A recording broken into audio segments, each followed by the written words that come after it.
मैंने आप सबको एक बहुत आवश्यक सूचना देने के लिए बुलाओ है यहाँ। आज मैं कान्हा के पीछे पीछे वन गई थी।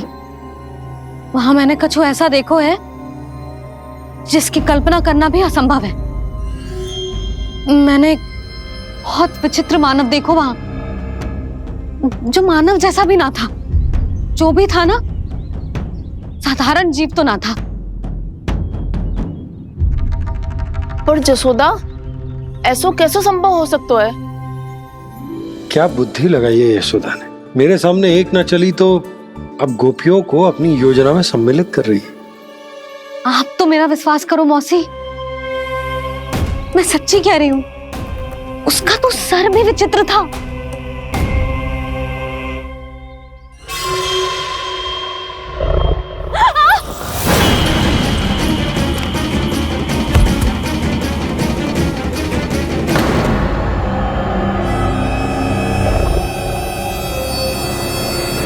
मैं असुर ना हूं रानी भाभी, मैं तो बंसी हूं। बंसी, तू यहाँ क्या कर रहा है? रानी भाभी, कान्हा ने ये पोटली और मटकी देके भेजो है ताकि आपको पता चल जाए कि उन लोगों ने भोजन कर लिया है और वो सब सुरक्षित भी है। तू उन्हें अकेला छोड़ के यहाँ आ गए है और ये भी कह रहे हो कि वो सुरक्षित है। इतनी भी क्या शीघ्रता है वत्सासुर? ये जाल है, इसका छल है, पर मैं इसके बहकावे में नहीं आऊंगा।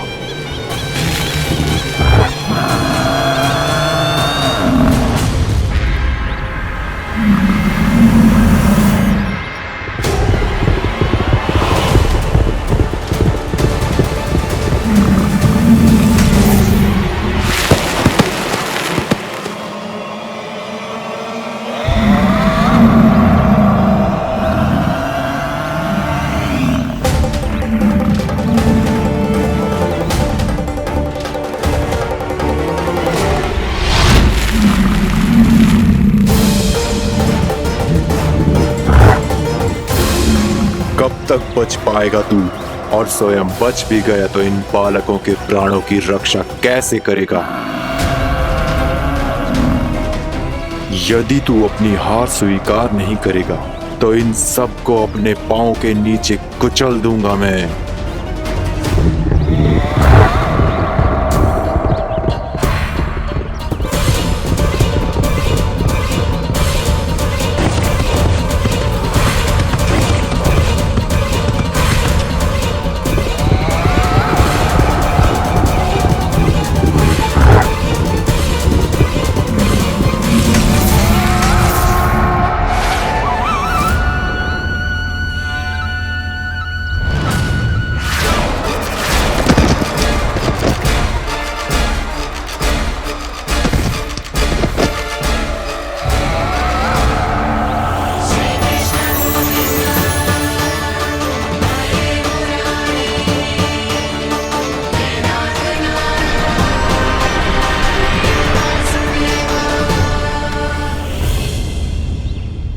उलझन में क्यों प्रमिला?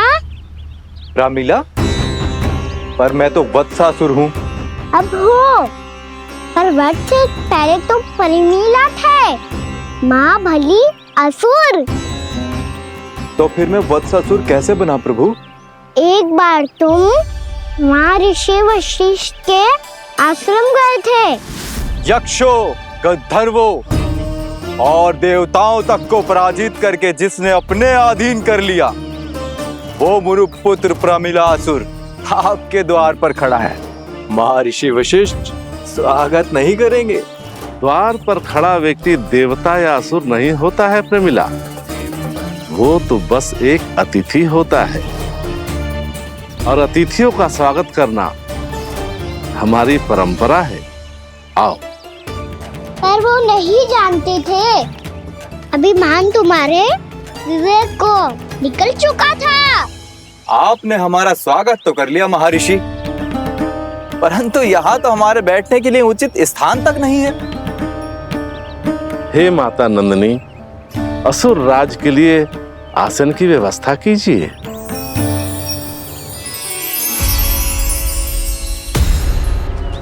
विराजिए असुर राज।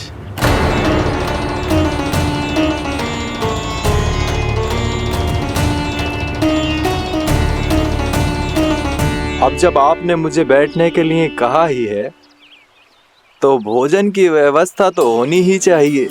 अतिथि तो ईश्वर स्वरूप होते हैं प्रमिला, और उनकी इच्छा पूरी करना हमारा कर्तव्य है। हे माता नंदिनी, मेरी विनती स्वीकार करें।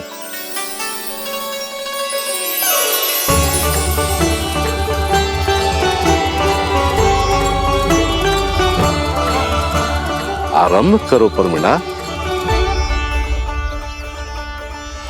ये तो बहुत ही चमत्कारी गाय है, किसी भी मूल्य पर इसे प्राप्त करना ही होगा मुझे। फिर तुमने ऋषि वशिष्ठ से नंदिनी को पाने की योजना बनाई और कुछ ही दिन के बाद ब्राह्मण का रूप लेकर उनके आश्रम पहुंच गए। कहिए ब्राह्मण देव, मैं आपकी क्या सेवा कर सकता हूँ? महर्षि वशिष्ठ के आश्रम आया हूँ। रिक्त हाथ वापस लौटना तो संभव ही नहीं है। ईश्वर की कृपा से आपके मन में जो है वो सब मिलेगा। अपनी इच्छा प्रकट कीजिए ब्राह्मण देव। तो महर्षि, ये गाय मुझे दान में दे दीजिए। गाय मुझे दान में दे दीजिए। किस सोच विचार में पड़ गए महर्षि? क्या आप ब्राह्मण की इच्छा पूरी किए बिना ही उसे आश्रम से लौटा देंगे? किंतु इस ढोंगी के कुचक्र में मत फंसिए महर्षि। ये ब्राह्मण नहीं, असुर प्रमीला है जो छल में मुझे आपसे छीनने आया है। छल? मेरे साथ छल करता है दुष्ट? तुझे इस कपट का दंड अवश्य मिलेगा। माता नंदिनी, इसके कुकर्म का फल दीजिए। तूने एक दिव्य गाय को पाने के लोभ में अपना वेश बदला था। अब मैं तुझे श्राप देती हूँ, तेरा वेश सदा सदा के लिए बदल जाएगा। इसी क्षण से गाय का बछड़ा अर्थात वत्स बन जाएगा तू वत्सासुर। बन जाएगा तू वत्सासुर। ये क्या हो रहा है मुझे?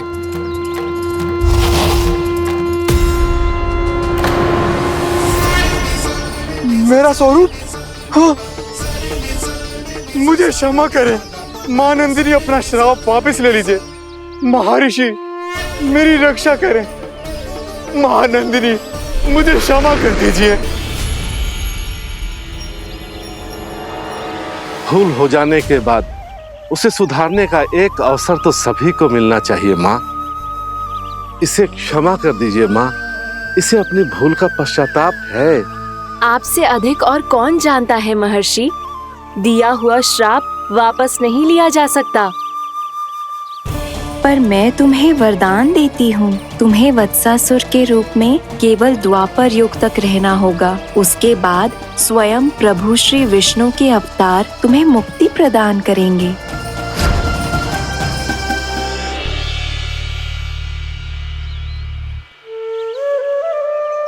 मुझ जैसे मूर्ख अभिमानी दुष्ट को भी आपने मुक्ति प्रदान की प्रभु। जब भी किसी को अपनी भूल का आभास होता है, वो उसी क्षण क्षमा पाने की योग्य बन जाता है। और जिसने वर्षों तक पश्चाताप भी किया हो, उसके लिए तो मुक्ति का मार्ग भी सहज खुल जाता है।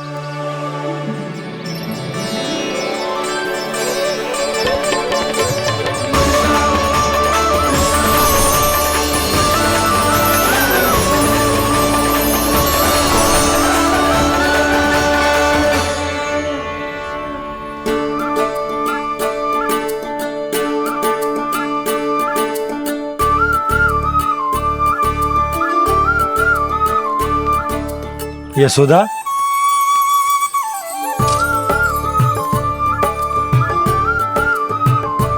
यशोदा, कुम्हार के यहाँ से दीपक ले आया हूं। हर बार की भांति इस बार भी पूरा गांव दीपों से जगमगा उठे हो। वृंदावन में जे हमारी पहली दीपावली है और जे हम बड़ी धूमधाम से मनाएंगे। रानी भाभी, तोरण के रूप में जे टांग दो दौर पे। हाँ, टांग दे। अरे ठहरो, बंसी, जे तोरण थोड़ी ना है। तोरण तो आम के पत्तों और गेंदे के फूल का बनता है। ये किसने कही तुझे ऐसे टांगने के लिए? तोरण क्यों टांगते हैं पता है? हे नारायण, तोरण इसलिए टांगते हैं ताकि बुराई और नकारात्मकता को हम द्वार के बाहर ही रोक दें और भीतर उन शक्तियों को आमंत्रित करें जो ऊर्जा, उत्साह और दिव्यता से भरी हो, जैसे मैया लक्ष्मी। रानी भाभी, ये बात समझ में ना आई कि तोरण में केवल आम के पत्तों और गेंदे के फूलों को ही क्यों लगाया जाता है? वो इसलिए बंसी, क्योंकि आम के पत्ते घर के भीतर की दूषित वायु को खींचकर बाहर निकाल देते हैं और किसी भी प्रकार की नकारात्मक ऊर्जा को उसका हरा रंग घर के भीतर प्रवेश ना करने देते और आंखों को शांति और सुखद अनुभव कराते है, वो बात अलग। इसी प्रकार से गेंदे के फूल भी किसी भी प्रकार की नकारात्मक ऊर्जा को घर के भीतर प्रवेश ना करने देते और उनकी गंध से कीड़े मकोड़े भी घर से दूर ही रहते हैं। समझ में आई बात? जी समझ गए हो। हाँ तो समझ गए हो तो जा ना, शीघ्र आम के पत्ते लेके आजा। जी। यशोदा, अपने कान्हा के गौचारण से लौटने की प्रतीक्षा में तुम जितनी व्याकुल हो ना, उतना व्याकुल तो अयोध्यावासी भी ना थे भगवान श्री राम के वनवास से लौटने पर। हर मैया के लिए उसका लल्ला श्री राम ही होता है। अच्छा एक बात बताओ, तुम अपने श्री राम, मेरा अर्थ है कि तुम्हारे लल्ला की प्रतीक्षा ऐसे ही भूखे प्यासे खड़े रहकर इस द्वार पर करने वाली हो क्या? भोजन की स्मृति सता रही है आपको?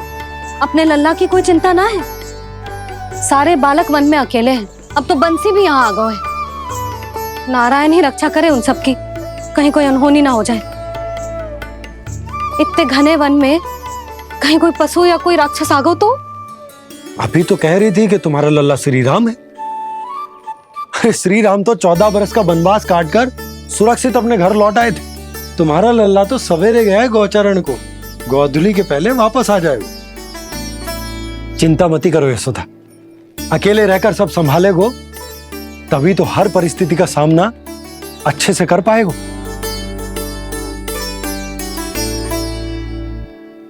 कान्हा,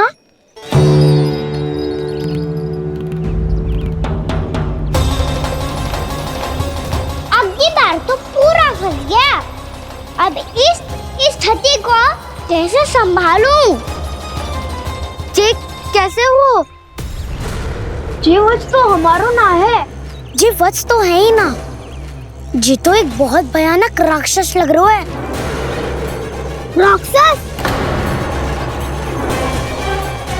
सच्ची बता कान्हा, जे तूने तो ना कियो? ठहर जा कान्हा, हम घर लौट जाएंगे। अब पहरा देने की मेरी बारी है। आप जाओ और विश्राम करो। वन में आने से लेकर अब तक जो भी हुआ है सब तुम्हारी योजना का ही भाग है और अब ये भी तुमने ही किया है ना कान्हा? मुझे आप नहीं पहचानोगे तो और कौन पहचानेगा दाऊ?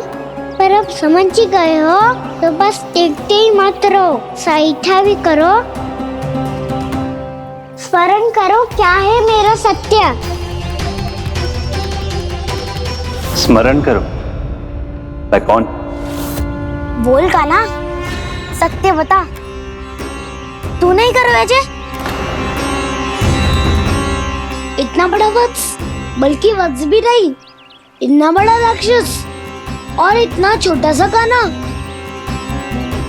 उज्जवल अपने बड़बोलेपन में कुछ भी बोलने लगते हो तुम। भला कान्हा में इतनी शक्ति कहाँ जो इतनी बड़े राक्षस की ये दशा कर पाए? तो फिर ये किसने करो जे? ये कार्य तो बस श्री नारायण ही कर सकते हैं, है ना कान्हा? इतनी क्षमता तो उन्हीं में हो सकती है। पर सखाओ, इसके बारे में गांव में किसी को पता ना चलना चाहिए। क्यों? क्योंकि यदि हमारे माँ को पता चल गया कि यहाँ कुछ ऐसा हुआ है तो फिर कल से हम में से कोई भी यहाँ ना आ पाएगा। तो फिर गांव में ही खेलना छुपन छुपाई। उन सब का तो केवल वन आना बंद होगा। पर मेरी मैया तो मुझे घर से बाहर निकलने ही ना देगी। नाना, हम किसी को कछु ना बोलेंगे, है ना सखाओ? हाँ।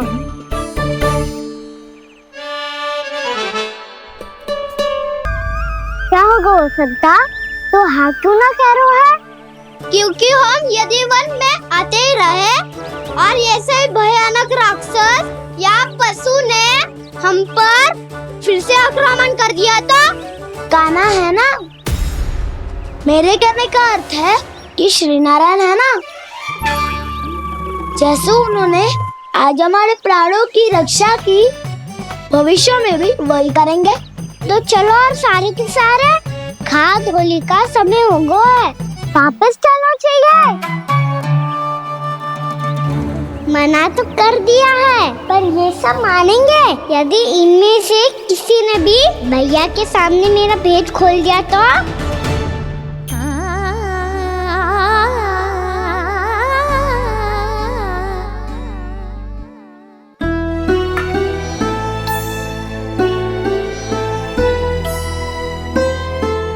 यशोदा, आओ कछु खा ले। मैं अब और प्रतीक्षा ना कर सकती, मैं जा रही हूँ। भूखी जाओगी? हाँ। और जब कान्हा पूछेगो कि मैया आपने भोजन कियो कि ना, तो क्या कहोगी? जब उसे पता चलेगो कि उसकी प्यारी मैया उसके बिना भोजन ही ना करती, तो वो स्वयं भी भोजन ना करेगो, पूरे दिन भूखा रहेगो। यही चाहती हो तुम? कान्हा के लिए भोजन कर लो, फिर मैं स्वयं लेकर चलूंगा तुम्हें कान्हा के पास।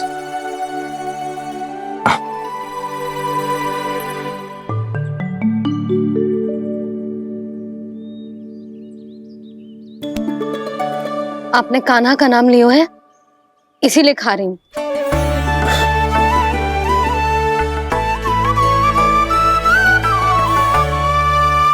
तो जय कृष्ण के नाम को।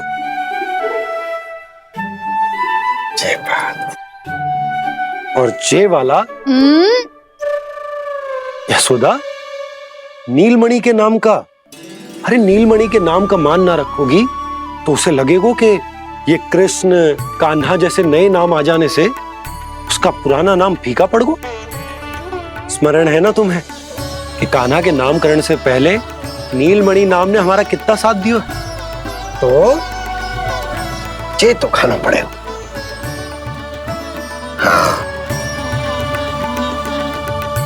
बस। और जे अपने नटखट मुरलीधर कान्हा के लिए।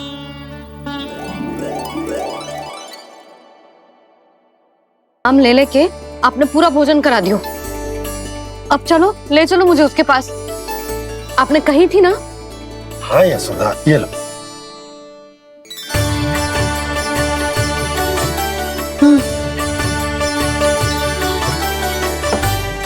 चलो। हमने तो वापस न लौटने का वचन दिया था अपने लल्ला को।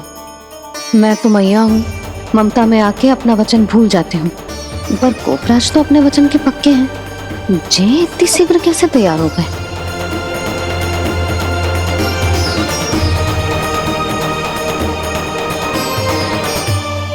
स्मरण है ना, आज जो हुआ है उसके बारे में कोई एक शब्द भी ना बोलेगा, समझ गए? हम तो समझ गए कान्हा, और हम बताएंगे भी ना। पर इसकी मृत्यु देखकर क्या करें? यदि किसी गांव वाले ने देख लिया तो हमें तो बताने की आवश्यकता ही ना पड़ेगा। चिंता मत करो, श्री नारायण सब संभाल लेंगे। ये जहाँ से आया है वही पहुँचा देंगे इसे। वाह दाऊ, क्या सुझाव दिया है आपने?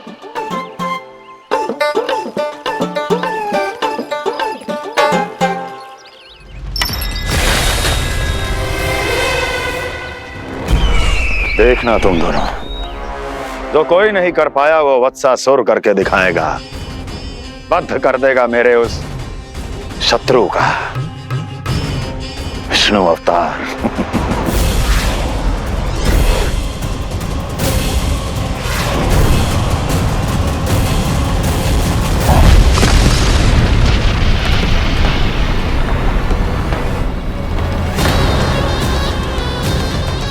वत्सासुर! वत्सासुर! कैसे मारा उस विष्णु अवतार ने गौवंश को? तुमने वत्स का अर्थात गौवंश के जीव का वध किया है कान्हा? नहीं दाऊ, मैंने तो राक्षस वत्सासुर को मोक्ष किया है। अपने कर्मों को घुमा फिरा के सही सिद्ध मत करो कान्हा। मेरी बात सुनो, मैं दाऊ हूँ तुम्हारा। वो जो भी था तो गौवंश से ही ना। तुमसे उसकी हत्या हुई है और तुम्हें इसका प्रायश्चित करना ही चाहिए।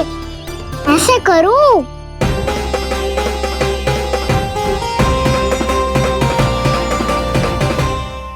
मेरी बात सुनो, मैं दाऊ हूँ तुम्हारा।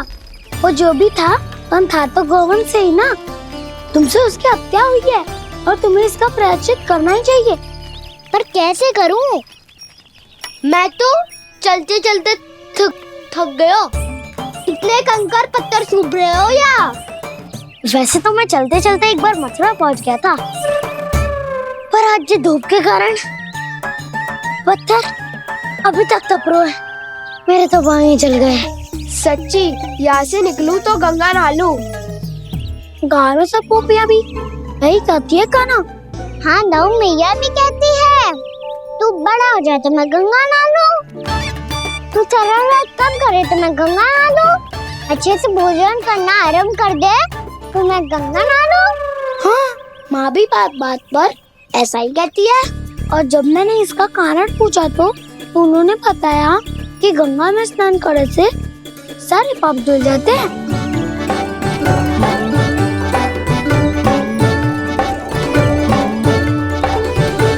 सुनो गोपालक, सुनो, ये सूखा सूखा मार्ग छोड़ो, यमुना जी के किनारे किनारे होके चलते हैं, बहुत आनंद आएगा। कान्हा, मैं गंगा की बात कर रहा था, यमुना की नहीं। तो आप चलिए तो सही।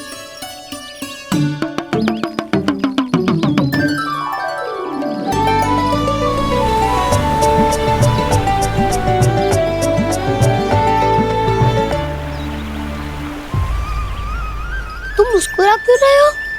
कौन सी योजना बन रही है तुम्हारे मस्तिष्क में? और हम यमुना की ओर क्यों जा रहे हैं? इतनी कोमल और ठंडी है यहाँ की भूमि। कान्हा, बहुत बढ़िया मार्ग चुना है तूने। पिछले मार्ग पे चलते रहते तो घर पहुँचने से पहले ही प्राण निकल जाते हमारे। यही तो यमुना जी का चमत्कार है सखा। अब समझा कि तुमने ये वाला मार्ग क्यों चुना था। पर कान्हा, गंगा स्नान की समस्या का समाधान कैसे निकालोगे तुम? उसमें तो यमुना जी भी सहायता नहीं कर पाएंगी। क्या पता कर ही दे।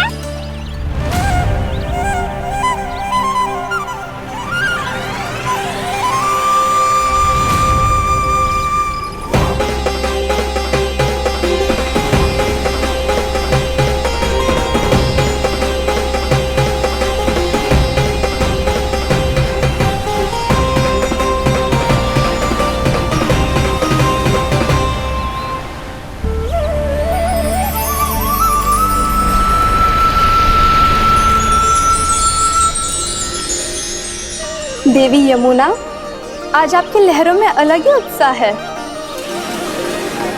बहुत प्रसन्न लग रही है आज। प्रणाम देवी गंगा। प्रसन्नता की बात तो है ही।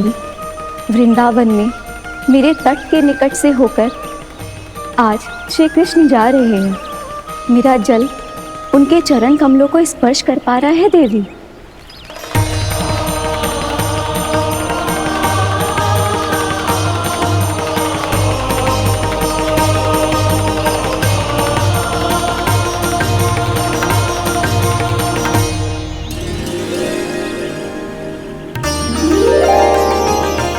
बस यही सोच सोचकर मेरा एक एक बूंद हर्षित हो रहा है देवी। आप कितने सौभाग्यशाली है देवी। प्रभु विष्णु के अवतार श्री कृष्ण के चरण कमलों का स्पर्श, उनका वंदन कर सकती है आप, उनकी लीलाएं देख सकती है, नित्य ही उनके दर्शनों का पुण्य प्रताप प्राप्त कर सकती है। किसी तरह आपके जैसा सौभाग्य मुझे मिल पाता तो धन्य हो जाती मैं। तथास्तु। किसी इच्छा पूरी करने का वरदान दे रहे हो कान्हा? चिंता मत करो दाऊ, अब गंगा जी वृंदावन पधारने वाली है। पर ये कैसे संभव है? यदि श्री कृष्ण चाहें तो सब कुछ संभव है देवी। तो फिर मैं उस क्षण की प्रतीक्षा करूंगी जब प्रभु के दर्शन मुझे भी प्राप्त होंगे। अब हर क्षण मेरे अधरों पर एक ही प्रार्थना होगी कि वो क्षण शीघ्र आए।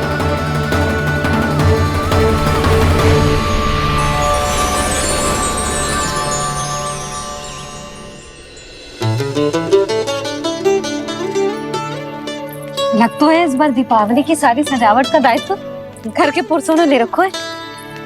रुको जी, सुनो, आपने तो कान्हा को वचन दिया था ना कि अब हम पीछे पीछे उसके साथ वन में ना जाएंगे, फिर क्यों ले जा रहे हो मुझे? कहीं कान्हा फिर से क्रोधित होगा तो? और आप अपना वचन तोड़ोगे? किसने कही मैं तुम्हें वन ले जा रहा हूँ? हैं? स्मरण करो यशोदा, मैंने कही थी कि मैं तुम्हें कान्हा के पास ले जा रहा हूँ। ध्यान से देखो, गोधली बेला है, कान्हा बस आ तो ही होगा। अच्छा, तो जे चतुराई दिखाई है आपने? दिखानी ही पड़ती है यशोदा रानी, जब अपने लल्ला और लल्ला की मैया को दिए हुए वचन का मान रखना हो तो चतुराई तो दिखानी पड़ेगी ना। आओ।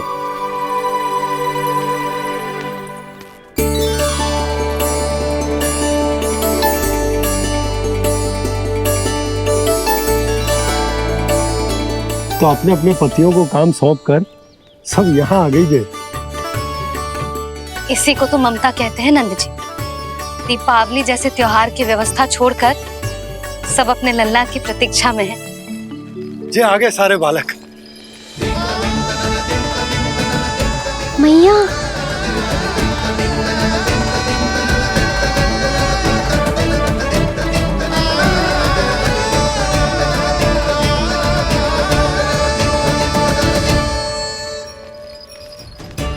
तुम्हारे कहने का अर्थ क्या है कान्हा? कि गंगा जी यहाँ चले आएंगी? पर ये तो असंभव है। तुम कोई महादेव शिव तो ना हो तो गंगा जी को वृंदावन में उतार लोगे? पर अलग भी तो नहीं है, मैं और वो, हम दोनों एक ही हैं।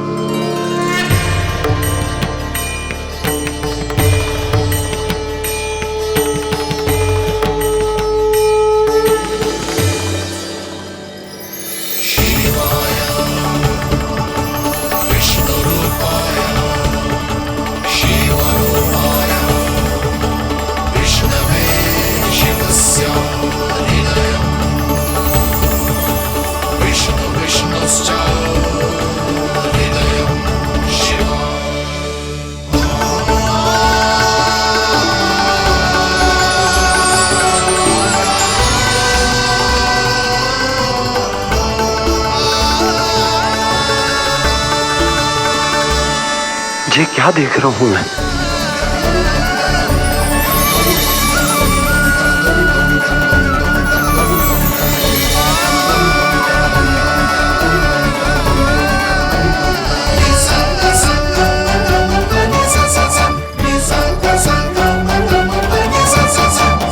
देखो तो, श्री नारायण के जैसे सज धज के गया था और कैसे भभूत में लिपट के भोलेनाथ के जैसे बन के लौटो है। हम दोनों एक ही तो है मैया, कोई अंतर ना है मुझ में और शिव जी में। हम दोनों ही जीव प्रेमी हैं, प्राणियों से भी निस्वार्थ भाव से प्रेम करते हैं और पशुओं से भी। अंतर है तो केवल इतना कि मैं गौपालक कहलाता हूँ और वो पशुपति। मैं गौपालक कहलाता हूँ और वो पशुपति।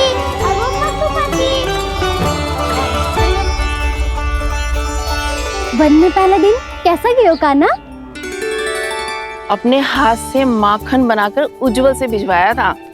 इसने दिया कि नहीं तुझे? और मैंने शिदामा के हाथ तेरे लिए गुड़ वाला दही भेजा था, तूने खायो कि ना? मैं तो कोई देख ही ना रहा। सच्ची सच्ची बता कान्हा, तेरे दाऊ ने तेरा ध्यान रखा कि ना? कोई हमसे भी तो पूछ लो। वे तो कोई ध्यान ही ना दे रहे है। अरे अपने अपने लल्ला को देखो, मेरे कान्हा के पीछे पड़ी है सबकी सब। गैयाओं ने ज्यादा परेशान तो ना किया ना? और वन में भय तो ना लगो। कान्हा भोजन समय पे करो था कि भूल गया था? हाँ, मैंने आप सबके भेजे पकवान भी खाए और आप सबको बात स्मरण करो, इसीलिए तो आप सबके लिए वन से कछु लाया हूँ मैं।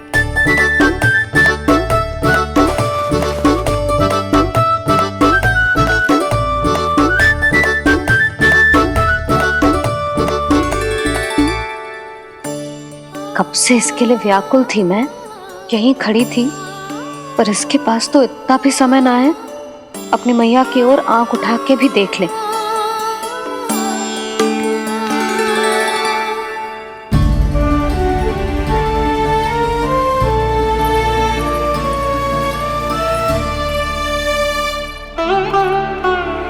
क्या हो वो? इतनी देर तक इसकी प्रतीक्षा की और अब आयो है तो क्रोधित होके जा रही है।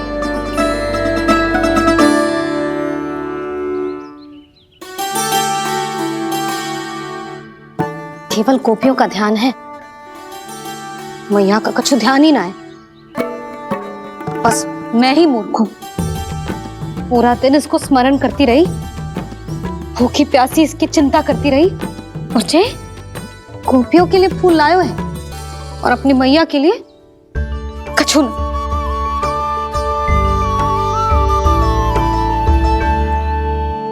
मैया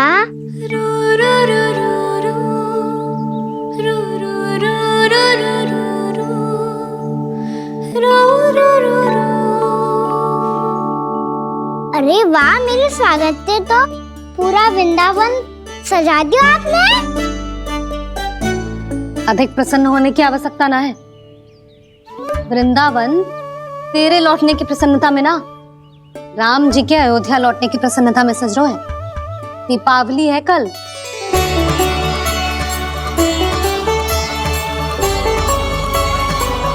वो स्वागत भी तो मेरा ही था मैया। दिवाली की प्रसन्नता भी तो मेरे लिए ही है। हर मैया के लिए उसका लल्ला जी राम ही होता है ना मैया? ये किसने कहा तुझसे?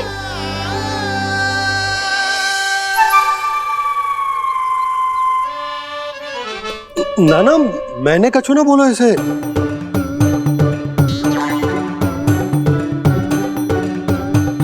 अपने राम को हृदय से ना लगाओगी मैया? तुझे अच्छे से पहचानती हूँ मैं, हृदय से ना लगनो है। तुझे तो भूख लगी आई है, इसीलिए सबके बाद तुझे मैया की स्मृति आती है ना? मैया की स्मृति तो सबसे पहले आती है। चल झूठा। ना मैया, मैं सच्ची बोल रहा हूँ। मैं भले ही वन में था, पर मेरा मन तो आपके पास ही था, इसीलिए तो सबसे विशेष फूल लाई हूँ मैं आपके लिए।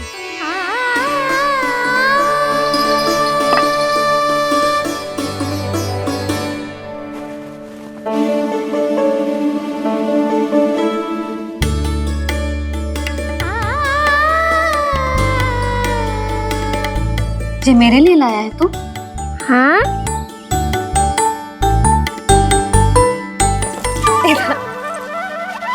यशोमती मैया के नंद लाला, यशोमती मैया के नंद लाला, यशोमती मैया के नंद लाला, नंद लाला। अरे मैया, मेरी धुन तो आप पे लग जाएगी। लग जाने दे। तुझे पता है तुझे हृदय से लगाने के लिए कितना तड़पी हूँ मैं?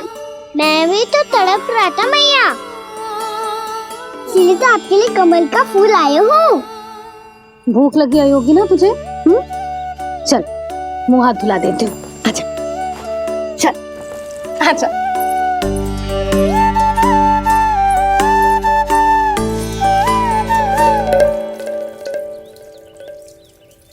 अच्छा एक बात बता लल्ला, तूने कमल के फूल को विशेष क्यों कहा? क्योंकि कमल कीचड़ में उगता है। फिर भी अपने पे कीचड़ ना लगने दे दो, अपनी मर्यादा को भंगना नहीं दे दो।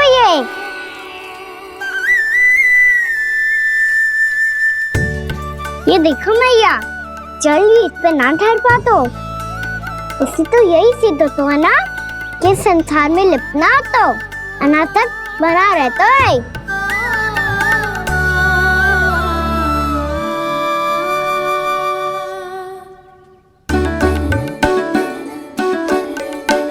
मर्यादा, अनासक, कहाँ से आयो इतना सारा ज्ञान एक ही दिन में? और जे कमल का फूल मुझे देकर क्या जताना चाहते है? इसके जैसे मैं भी अनासक्त बन जाऊं? बोले में हानि ना है मैया, कौन जाने भविष्य में आवश्यकता पड़ जाए। भविष्य में आवश्यकता? जो मुंह में आए बोलते हैं, चुप कर। हाँ, बड़ी बड़ी बातें बाद में करना, पहले तो मुझे ये बता आज वन में क्या क्या हुआ? सखा बत्तासुर का भेद छिपा नहीं पाएंगे, कोई ना कोई तो उगल ही गएगा। और यदि उज्जवल ने बताया तब तो बड़ा चढ़ा के ही बोलेगा। इससे तो अच्छा है मैं ही बता दूं। पता है मैया, हम सब गैयाओं की रक्षा वैसे ही कर रहे थे, पर से सृष्टि की रक्षा अष्ट दिक्पाल करती है। अच्छा? हाँ, पर तभी विचित्र घटना हुई। एक वक्त अचानक ही बहुत हिंसक हो गया, पर भगवान श्री नारायण ने सब संभाल लिया। ऐसा उठा के पटको उसे, एक ही क्षण में सारी समस्या समाप्त हो गई। संगत का असर हो तो है जो सुना था, आज देख भी लियो लल्ला, तू भी उज्जवल के जैसे बड़बोला होता जा रहा है। चल। मैं सच्ची कह रहा हूँ मैया।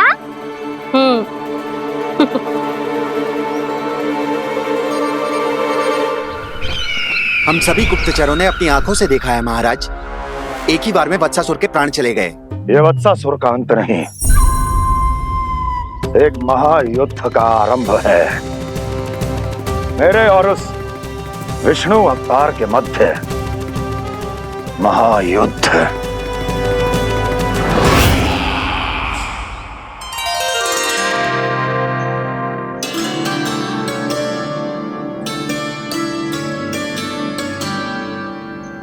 फिर जैसे ही उस वक्त को हिंसा करते देखो, नारायण ने ठान लियो किसी गोपालक को कोई हानि न पहुंचाने दूंगा।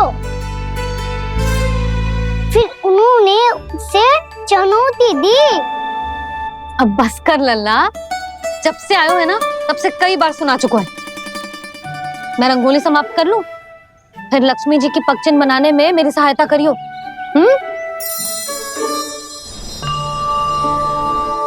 मेरे पग चिन्ह बनाने में आप सहायता करेंगे प्रभु? मैया ने आज्ञा दी है देवी, पालन तो करना होगा।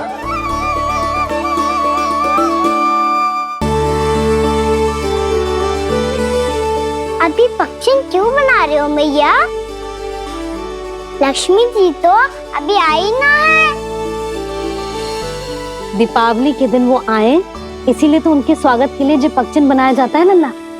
पर दिवाली के दिन तो राम जी आए थे, तो फिर हम लक्ष्मी जी के पगचिन क्यों मनाते हैं मैया? तो राम जी के साथ वनवास से कौन लौटा था? लक्ष्मण जी और सीता जी। और सीता जी कौन है? वही तो लक्ष्मी जी है लल्ला। जब राम जी अयोध्या लौटे तो वे अपने साथ श्री अर्थात सुख, समृद्धि और संपन्नता लेकर आए। जे पगचिन लक्ष्मी जी के रूप में उसी का प्रतीक है कान्हा। समझ आई?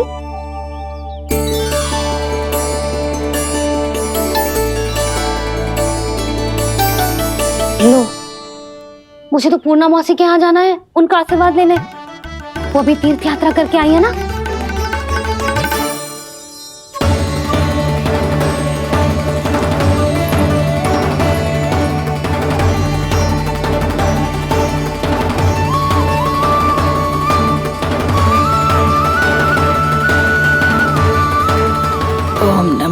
नारायण, ओम नमो नारायण। सबको बुला तो लियो है मैंने, पर मैं प्रवचन में का सुनाऊंगी, कछु समझ ही ना आ रहा है। दीपावली तो कल है दादी, पर आप आज ही क्यों सजा रहे हो? क्योंकि मेरे राम तो आज ही आएंगे मेरे आश्रम में।